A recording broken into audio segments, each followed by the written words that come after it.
We can't stop talking about this. It is so vital that we keep bringing this up so that people understand the nature of the trap.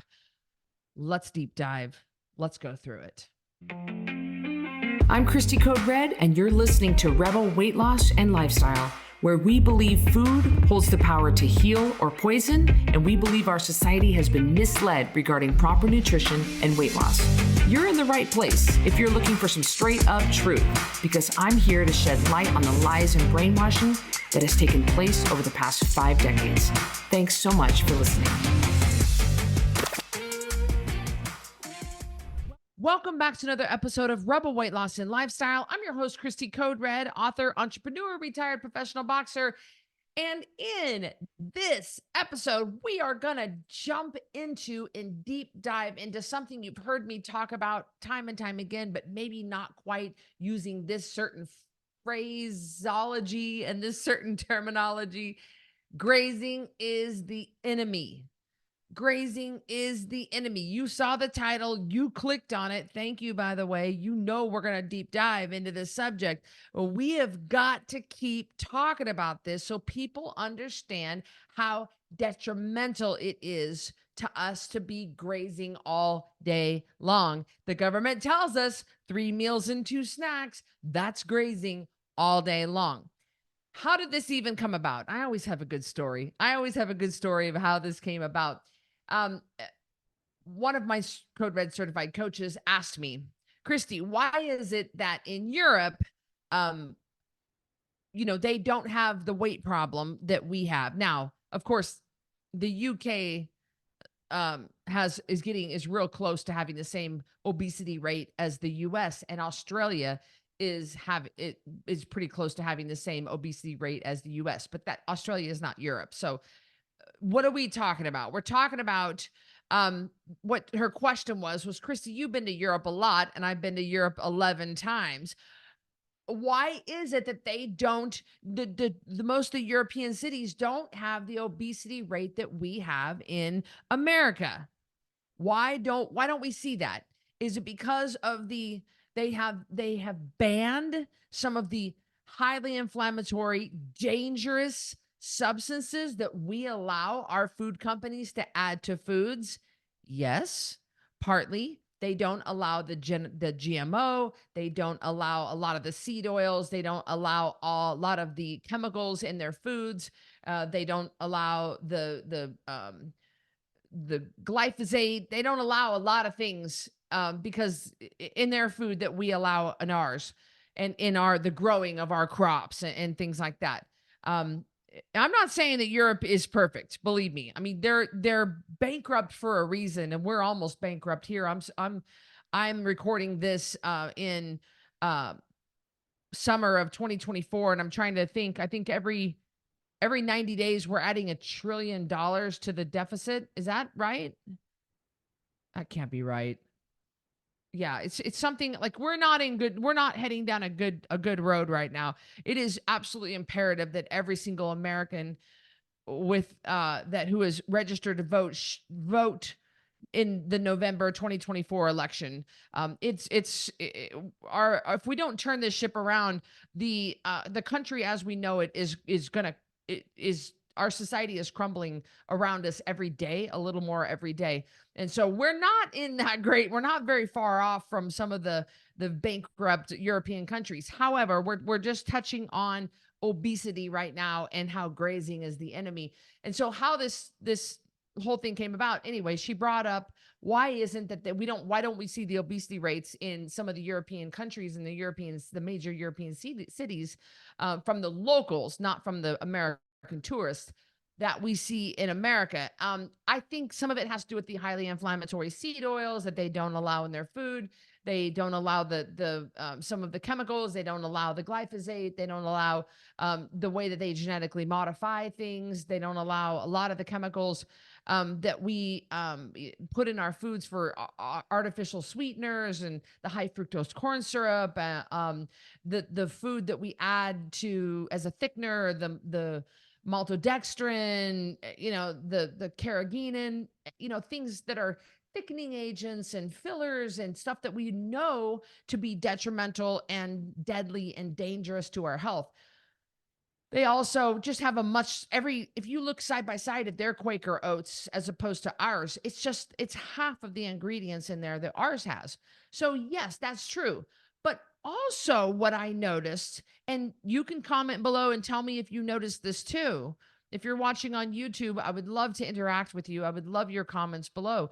But this is, and I've been all through Europe. I've been to Italy 3 times. I've been to Germany, Turkey. I've been through Croatia. I've been all over the place. And what I've noticed is they don't graze. They don't eat all day long. They don't eat in their cars. A lot of them don't own cars. They walk or they bicycle places. They take public transit. But when they are in their cars, they don't eat in their cars. That is something that they just don't do. Miles' daughter, Shauna, is married to Robert. They've been married for a few years now. And Robert's Romanian, but then Shauna and Robert live part-time in Spain.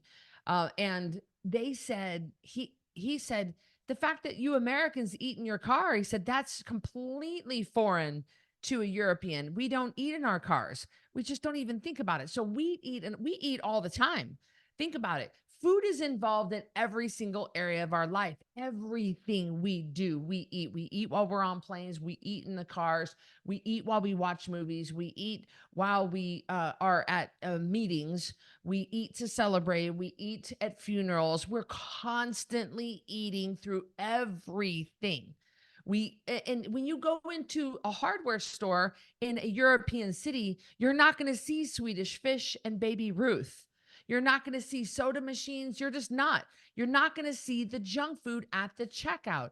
When you go into a hardware store, you see hardware. You see doorknobs, you see nails, you see things that you need to build and to repair and home things.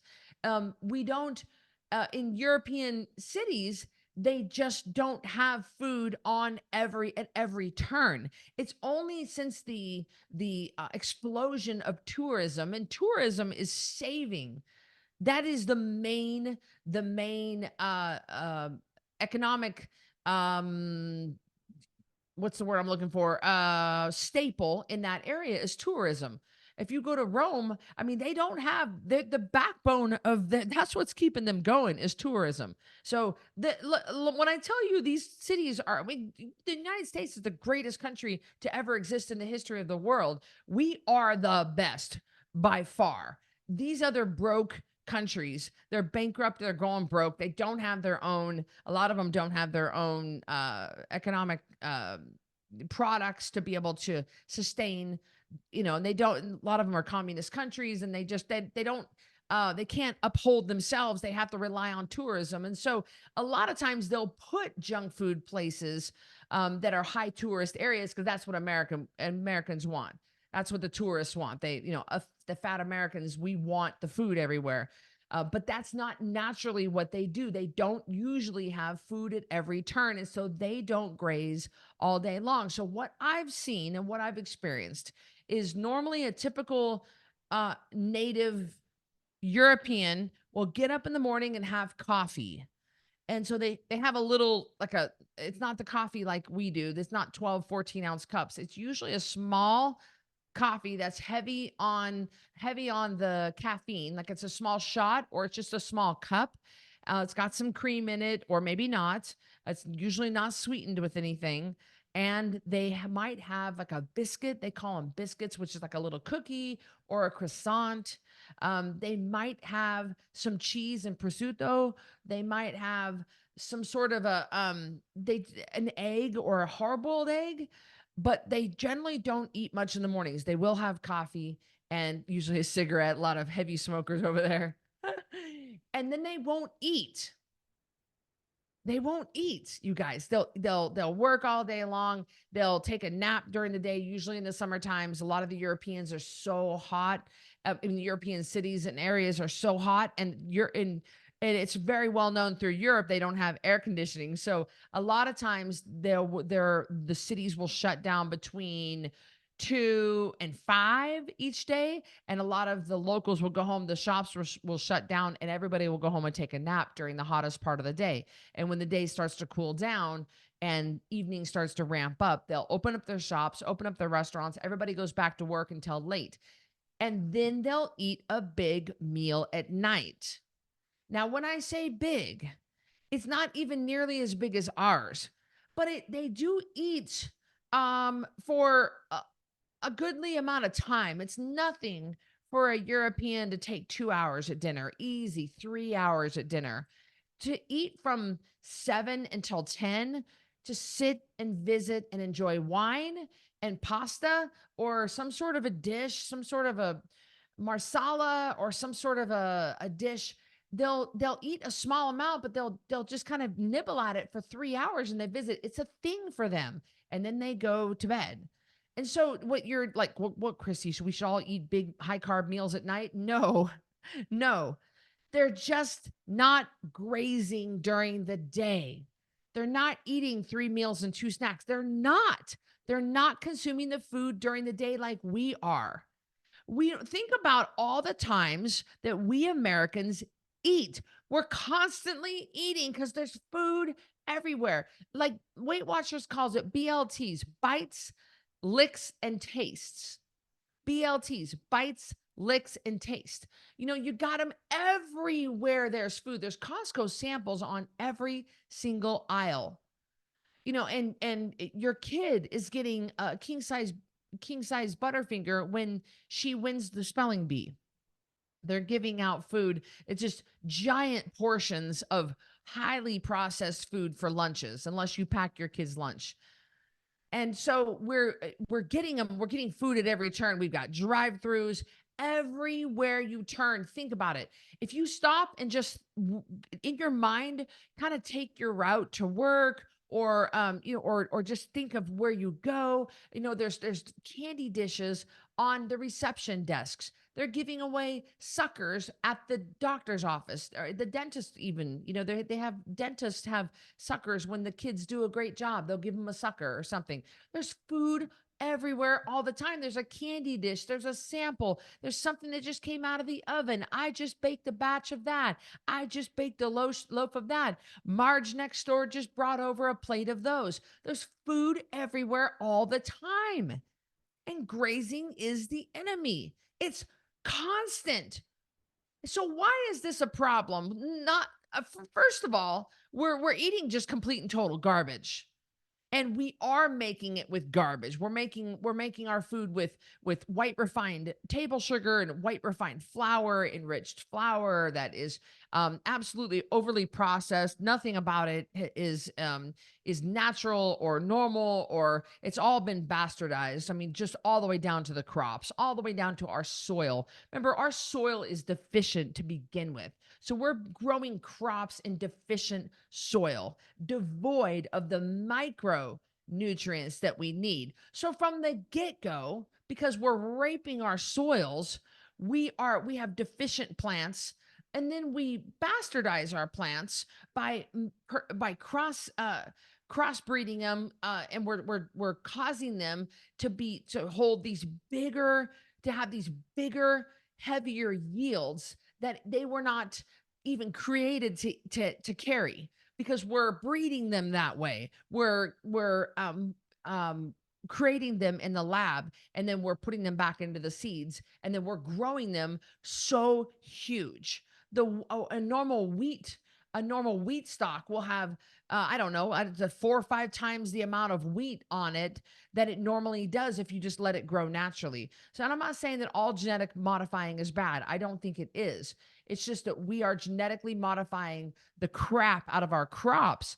So from the get-go, our food is deficient in the micronutrients that we need. That's why we sell these things at Code Red, because even if you eat a clean diet and you don't go through Arby's drive-through, chances are you are missing some precious micronutrients because you just can't get them from typically grown things in America, that because we even treat our crops poorly. We even treat our soil poorly. We're treating our animals poorly. We're treating the earth poorly. We're not letting things regenerate the way they should. We're not letting them grow. We're growing them 10 times faster than they should. We're speeding up the process.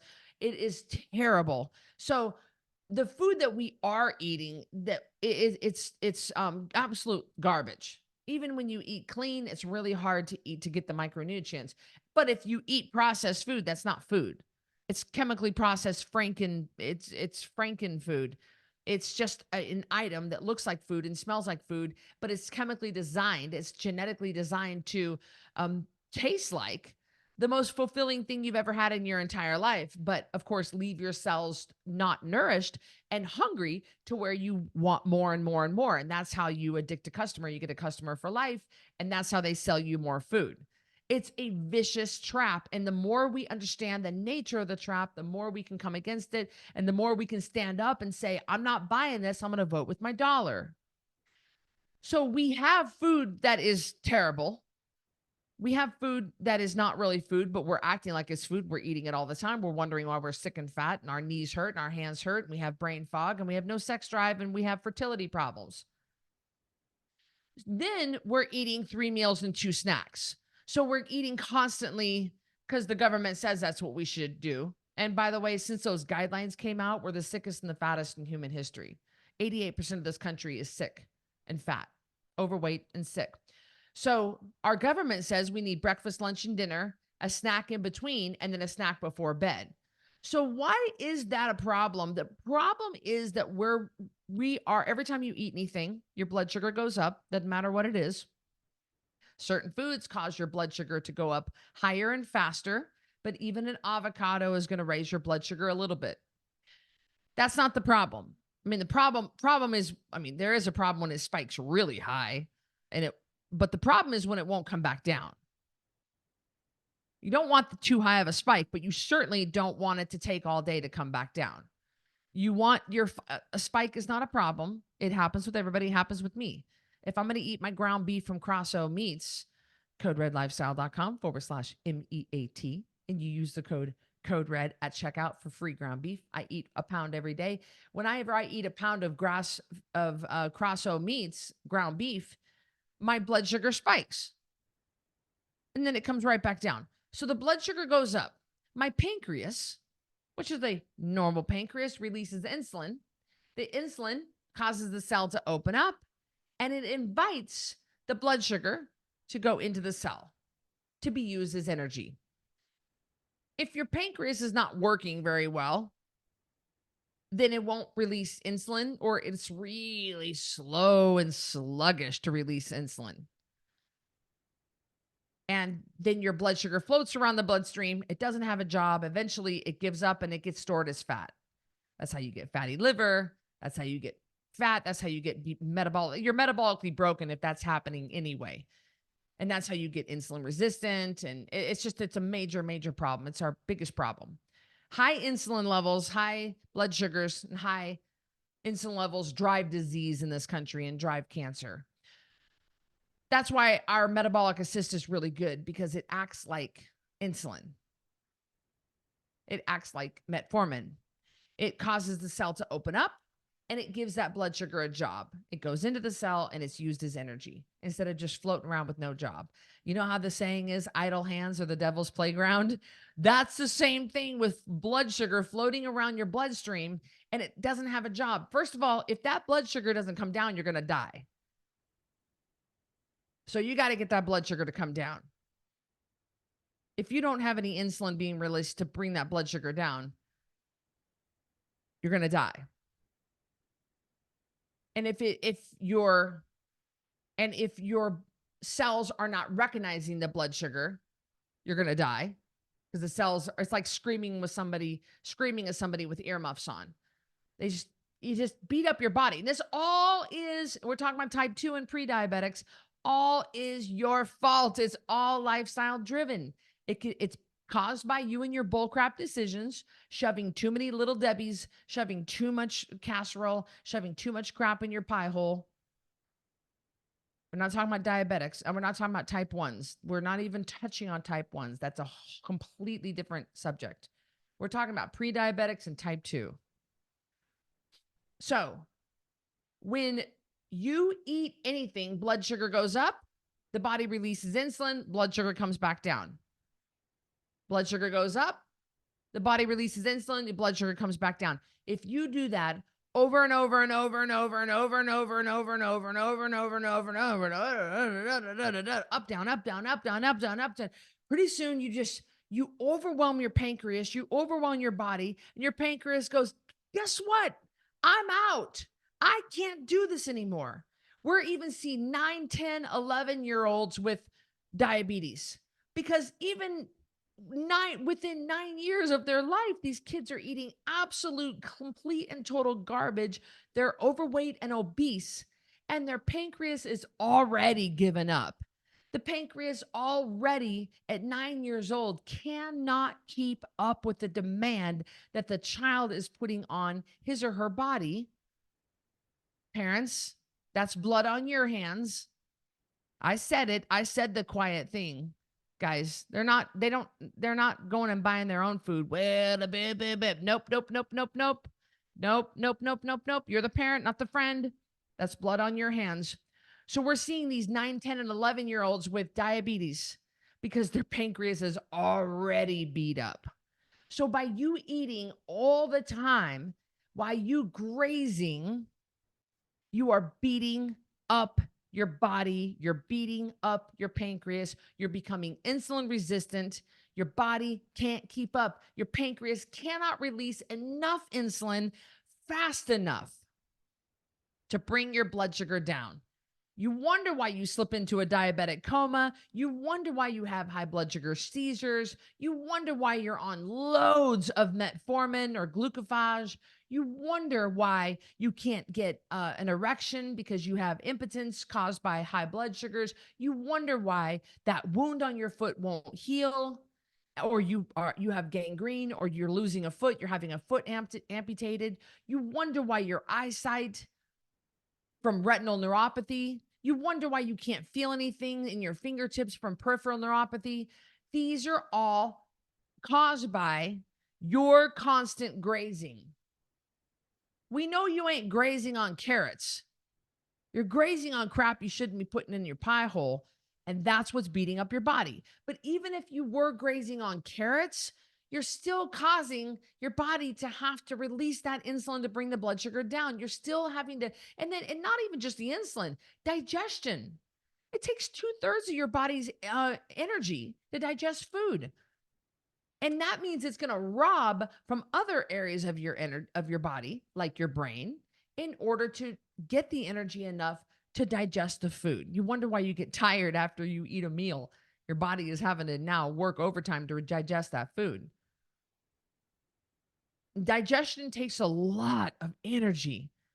So you just digested that snack, and 2 hours later, right when everything starts to return to baseline, you eat again. You shove something else in your mouth. You're grazing. I'm just a grazer. I'm just a grazer. Oh, you're going to be diabetic. You're going to be fat because your body's going to give up eventually. It can't keep up with your stupid bad habits. It can't keep up with you. Because the body was never created to graze. Our ancestors never grazed. We ate when we killed a buffalo. We ate when we killed a wildebeest. We ate when we were able to get our hands on a turkey or something. And then sometimes we didn't. If the men were not successful, the families didn't eat for 4 days until the hunters brought home another saber-toothed lion, tiger, whatever they're called. That's when we got the food. We didn't just graze all day long. We didn't go through Dairy Queen. We just don't have it. It was really only been the last, 50, 60, 70 years that we've had this much abundance of food at our fingertips at every single turn. There's food everywhere. I mean, it's astonishing.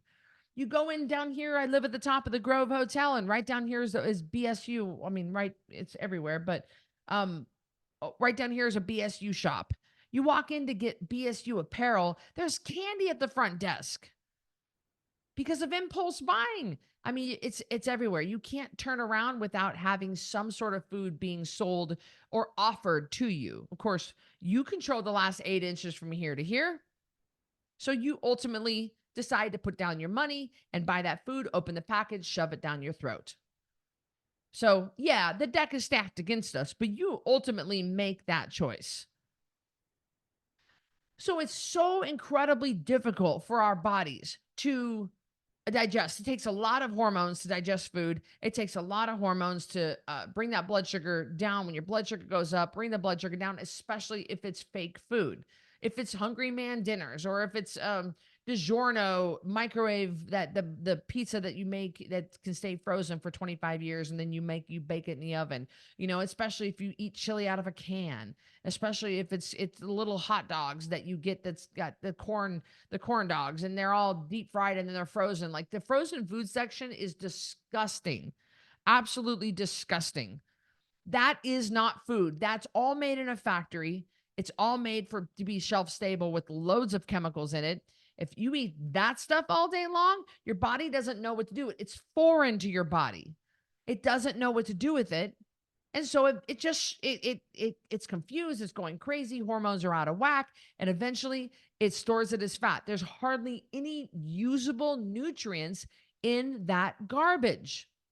Your body's great. You do it once. Let's say you eat like me. All your meals are clean. You eat, you drink your water, you get your sleep, your body's healthy, you got healthy blood sugar levels. Your body knows how to do that. And then you make some popcorn at home with some good quality popcorn kernels. And you make a bowl of popcorn. Okay. Even if I put butter on it, okay. And I sit and eat it in a non-stressed out state. Okay. I take my metabolic assist with it, helps bring that blood sugar down. Okay. My body's going to go, all right, we can do this once, Cristy. We can't keep doing it over and over and over. Your body, I mean, there's a safe threshold. The body's pretty tough. I'm not going to see a weight gain from that. I'm not going to see metabolic issues from having popcorn in my living room, a small amount once a week, after eating all my meals clean the whole week, after getting in my workouts, after making sure I drink my water, get my sleep, manage my stress level, take my supplements.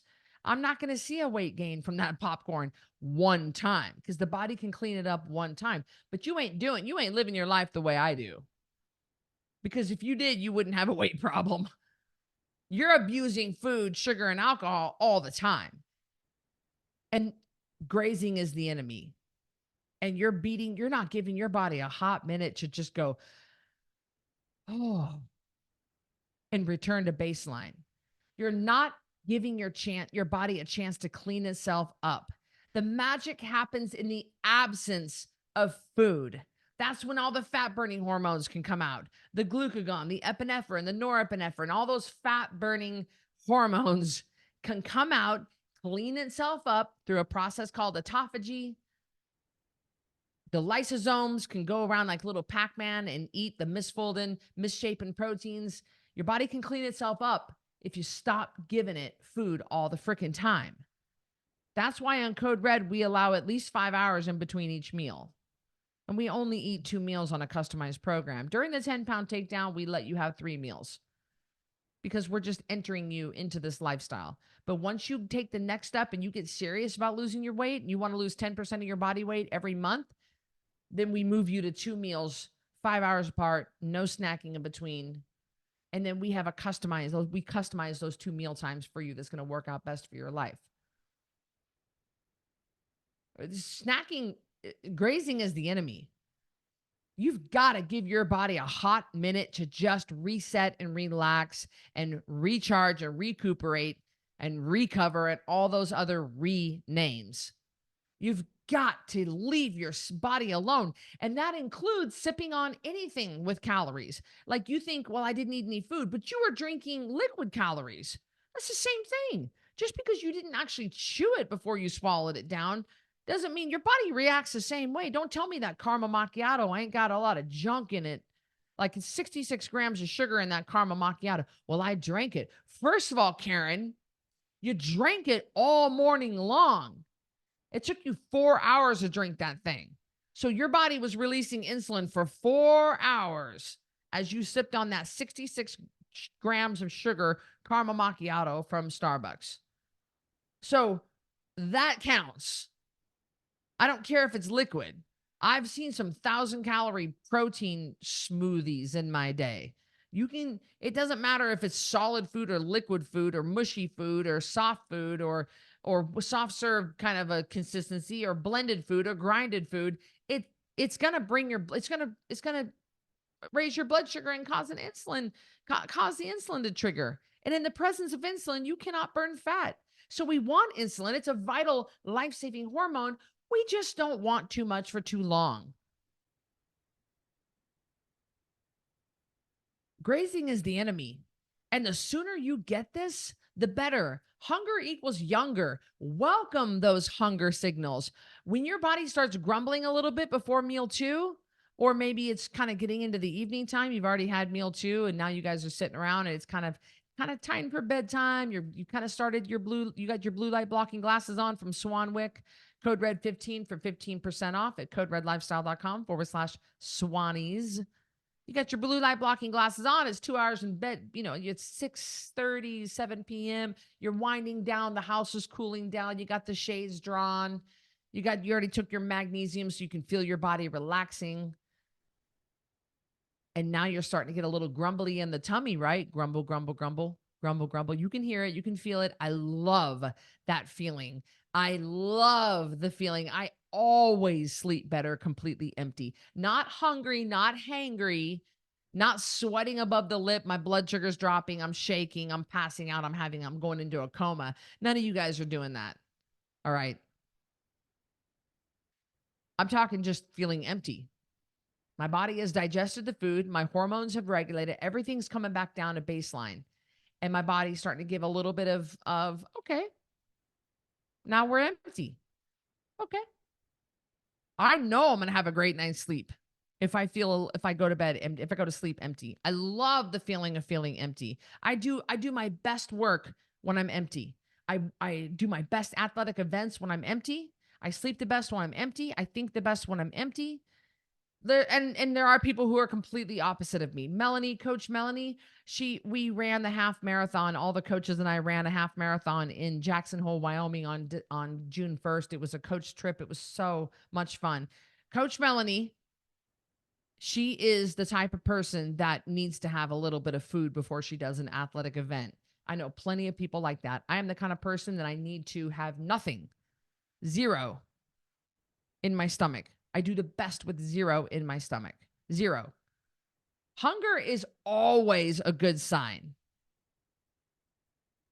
Why don't you welcome the hunger? Stop acting like you got to be that you're so afraid, and you are afraid because it's been a long time since you felt that hunger. It's been a long time since you've been hungry because you keep grazing all the time. You're grazing all day long, and you wonder why you're fat and sick. You wonder why you wake up with brain fog.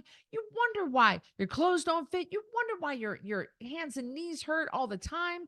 You wonder why you have no sex drive. You wonder why you've got a headache. You wonder why your eyesight's going so fast.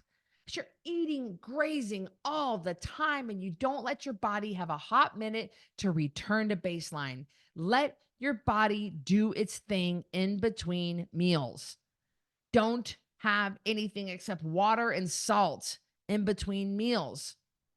Stop eating all the time. And if you say to me, well, bodybuilders eat every 2 hours, really? You're going to compare yourself, 56-year-old mother and grandmother, and you guys have been married for 33 years. You're going to compare yourself to a professional bodybuilder? Really? We want to go down that road? Because you ain't nothing like them. So don't sit there and you can't cherry pick what a bodybuilder does and want to do only certain parts of that. If you want to compare yourself to a bodybuilder, then be prepared to do everything a bodybuilder does. You can't, you won't. Don't even go down that road. Don't cherry pick what other people are doing. Don't see me out somewhere or in having a dessert and then say, well, Cristy's doing it, I can do it. No, unless you want to do everything that Cristy's doing. You want to have my exact schedule and you want to do everything I'm doing. You can't cherry pick what somebody's doing. And I see Instagram models do this all the time. They only show themselves eating like the cheat meal. Like Dwayne Johnson, The Rock, he always posts like his cheat meals, and it's like a huge stack of pancakes. And everybody thinks, oh, good, I can eat pancakes and look like The Rock. First of all, he's on loads of steroids. He trains like a beast. He's been doing this for years. I think he's like 50 or something, or in his 50s. All of his other meals are perfect. So that one stack of pancakes is not enough to debunk his perfect training and eating and sleeping and stress level the whole week leading up to the 133 minutes that he's eating these pancakes. You can't cherry pick other people's programs. And don't believe everything you see either, because you're not seeing the whole picture. I'm telling you, grazing is the enemy. And it's making us all sick and fat, big time. Stop sticking crap in your mouth all day long. You keep saying it's just one Hershey's Kiss off my coworker's desk. But that's not the only thing you had today. You might have had just one Hershey's Kiss when you walked by on that time, but you walked by 11 times today, and you've taken a Hershey's Kiss off the desk 7 times. That's 7 Hershey's Kisses that you had, in addition to the chips you had at lunch, in addition to the 2 glasses of wine you're going to have later on. It's not just one. It might be one. You might be reaching down and grabbing just one that exact second, but you've done that over and over and over today. And it's not even 2:00. So you're not thinking clearly here. Grazing is the enemy.